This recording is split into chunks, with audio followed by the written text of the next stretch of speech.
Rain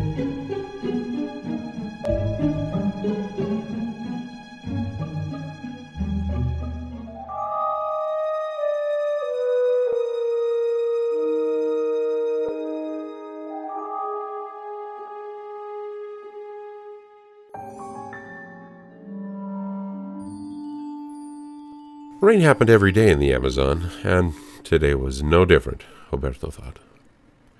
The road he was following was wet and muddy, and the company motorcycle had slowly become spattered and caked with thin layers of red and black clay. The FedEx employee had traveled here many times before, while making deliveries to the out-of-the-way estate. When the builders of private roadway 217 had first cut the trees and cleared the thick and tenacious undergrowth, it had seemed luxurious to drive on compared to the way it was today. Some 2 years before, when it was built as a spur off the paved Trans-Amazon Highway between Itatuba and Paraíba, Roberto had taken his Mercedes delivery van over it several times a week. Of course, back then, he also had to share the private road with the construction crews coming and going between the public highway and the new home and buildings they were erecting. He certainly didn't like the possibility of being run off the road by them, but it was worth the risk. The man at the destination was an excellent tipper, and after 4 or 5 months, the busy traffic had slowed to a mere trickle after all the construction was completed. Now he rarely saw anyone else driving along this 8-kilometer stretch. However, by this time, the unpaved road had taken a beating. The large trucks and heavy construction equipment had gouged out ruts and rills that made the bumpy ride to the isolated Bojas estate somewhat uncomfortable.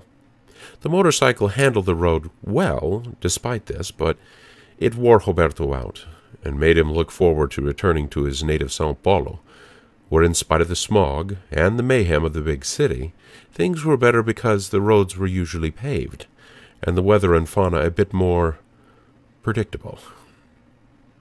Just a little while longer, he thought, and he could take the assistant manager position in Campinas.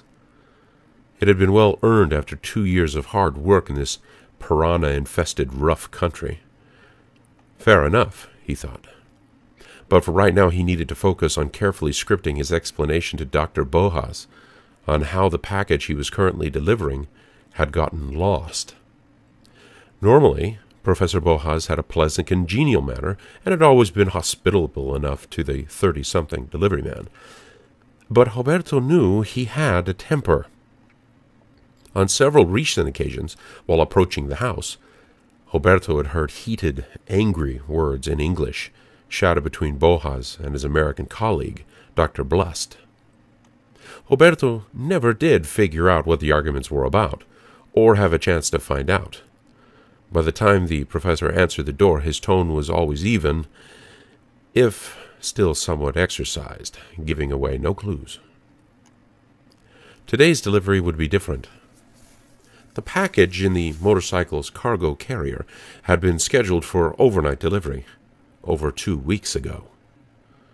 Roberto did not know what the reason was for the delay. The invoice was not specific, stating only that the package had been delayed in transit. The American-based delivery company was usually quite punctual in getting its shipments to their destinations, or at least notifying the recipient that it was going to be late. The box Roberto placed in the cargo carrier did not appear damaged. Its seals were still intact, so it had not been waylaid for search or had been damaged in an accident. All of this made any explanation that he might give to the recipient a guess on his part. That made Roberto uncomfortable, seeing that he was the one who had to apologize to Professor Bojas for the wait, and it would have been nice to have at least had a good excuse to tell him. This time he might actually see that temper, or at the very least there would be no tip, he thought grimly, as he wound his way down the rough, rain-soaked road. Still, it might not be all that important a delivery. After all, Bojas received many overnight packages, and on his last visit, Roberto recalled seeing a large stack of unopened shipment boxes on the floor next to the door, some of which he had brought weeks earlier. Perhaps with a warmly worded, well-finessed apology, he might get that tip after all. Then, a few moments later, he smelled it. After crossing a small, muddy ravine choked with debris and standing water, Roberto abruptly caught the acrid odor of heavy smoke. Its presence in the forest in and of itself was not strange. Squatters frequently chopped and burned sections of the jungle, hoping to clear the land and plant crops. But Roberto could not remember them ever coming this far into the rainforest, or coming so close to a wealthy landowner who could easily report them to the authorities, or quietly take matters into his own hands. As he approached the estate, he noticed the smell becoming more pronounced, the pungent aroma more than just burned trees. The growing stench was tinged with charred asphalt, melted plastic, and lurking subtly beneath it all, faint tones of smoldering flesh. Spread across the road ahead, he saw debris that as he advanced became recognizable as fragments of shattered roof tiles. Then, coming around the last bend, he finally saw it. When the original construction was finished, the Bojas Amazon estate was a remarkable place. It consisted of a broad man-made clearing, roughly 1.5 kilometers across, with an impressive home and a few buildings near the road entrance, a small airstrip and a hangar dividing the northwest corner, and a cinder-block and concrete research facility on the far side. The home was spacious and comfortable for this part of the country, covered with colorful ceramic tiles from the faraway states of Bahia and Pernambuco, and styled after the estates of plantation owners of nearly 3 centuries before. In contrast, the buildings at the northwestern corner of the estate were utilitarian and industrial to the extreme. The largest was a flat gray-white painted cinder-block laboratory, almost as big as the house, with several attached storage tanks and sheds. One of the sheds housed the 400-kilowatt diesel-electric generator that powered everything on the estate. Next to it sat the twin fuel and natural gas tanks that supported the research in the lab, with attached pipes snaking into the ground. To keep out fauna and interlopers, several guards and an imposing chain-link steel fence topped with barbed wire encircled the entire compound, except for the road entrance. There the severe-looking barrier became a sturdy and elegant brick structure incorporating a heavy bronze gate.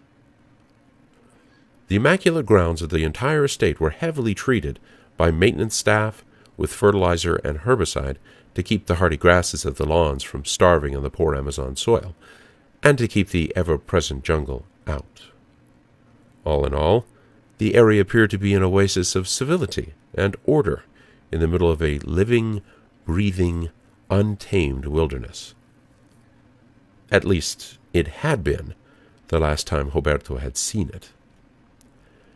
As the motorcycle and its rider neared the entrance, the evidence of the cataclysmic event lay in tattered, charred fragments in front of them. At first Roberto could only stand and stare, silently trying to remember what it had looked like, and what violent event could have created what he was seeing now. Most of the entrance was gone, the splintered brick and chunks of mortar strewn haphazardly across the road, blown outward by some unseen force. Attached to what remained, the heavy bronze gate was wide open and twisted into painful, broken angles on hinges that remained intact, but only barely. Roberto wavered, trying to sort out what he was seeing. What had happened to this place? He could hear no human noise, see no trace of movement. After several long minutes, his curiosity finally overcame his apprehension, and the delivery man slowly made his way into the compound.